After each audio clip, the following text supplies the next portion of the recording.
চলে আসতো আরো আনন্দ করতাম।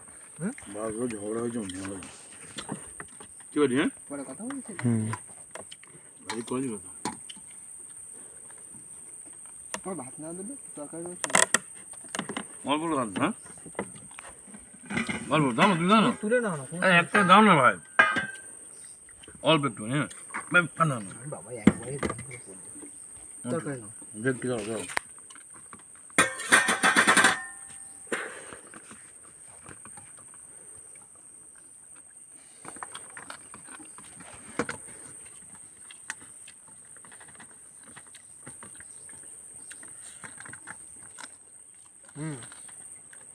বাবুর কাঁকড়াটা ধর সব